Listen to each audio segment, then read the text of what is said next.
গাজা যুদ্ধকে কেন্দ্র করে গেল বছর থেকেই জ্বলন্ত উনুন হয়ে আছে গোটা মধ্যপ্রাচ্য।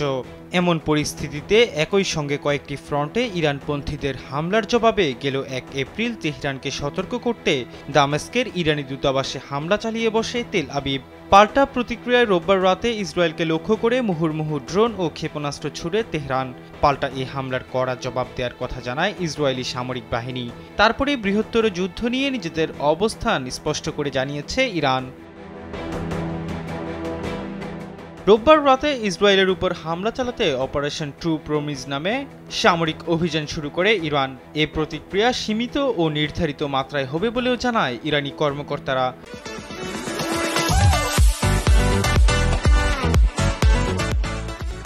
বিশ্লেষকরা মনে করছেন ইরান কি করতে সক্ষম তার সামান্য একটি চিত্র দেখালো মাত্র।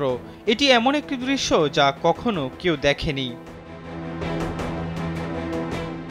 এমন হামলার পরেই পাল্টা হামলার আশঙ্কায় সর্বোচ্চ সতর্ক অবস্থায় আছে ইরানের ইসলামী বিপ্লবী রক্ষী বাহিনী। একই সঙ্গে ইসরায়েলের প্রতিও সতর্ক বার্তা দিয়ে রেখেছে তারা। রাষ্ট্রীয় টেলিভিশনে দেয়া এক বিবৃতিতে আইআরজিসির এক কমান্ডার জানান, ইসরায়েল যদি এই হামলার প্রতিক্রিয়া দেখায় তাহলে তার চেয়েও কড়া প্রতিক্রিয়া দেখাবে ইরান।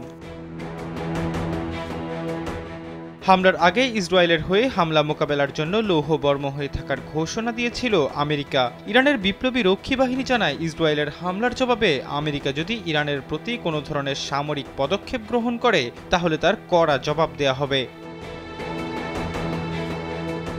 ওয়াশিংটন ডিসির ন্যাশনাল ডিফেন্স ইউনিভার্সিটির সহযোগী অধ্যাপক ডেভিড ডেস রোচেস আল জাজিরাকে জানান, ইরান ইসরায়েলি ভূখণ্ডে সরাসরি আক্রমণ করায় অনেকেই বিস্মিত হয়েছেন। সাবেক এ মার্কিন সেনা কর্মকর্তা জানান, ইরানের এমন আক্রমণ অঞ্চলটিতে সংঘাতকে আরও বাড়িয়ে তুলতে পারে। এই হামলার কারণে হয়তো ইসরায়েলের গাজার উপর আক্রমণের মাত্রা আরও বেড়ে উঠবে। এমনকি রাফাহতে সামরিক অভিযান শুরু না করতে ইসরায়েলের উপর যে ধরনের চাপ ছিল, এই হামলার কারণে তা সরে যেতে পারে। মার্কিন এ বিশ্লেষক মনে করেন, ইসরায়েল গাজায় তার কৌশলগত লক্ষ্য অর্জনের বিনিময়ে আঞ্চলিক সংঘাত এড়ানোর প্রস্তাব দিয়ে যুক্তরাষ্ট্রের কাছ থেকে সম্ভাব্য আরও বেশি সুবিধা আদায় করে নিতে পারে। এদিকে ইরানের হামলার ঘটনায় তীব্র নিন্দা জানিয়েছেন মার্কিন প্রেসিডেন্ট জো বাইডেন সহ পশ্চিমা দেশগুলোর নেতারা।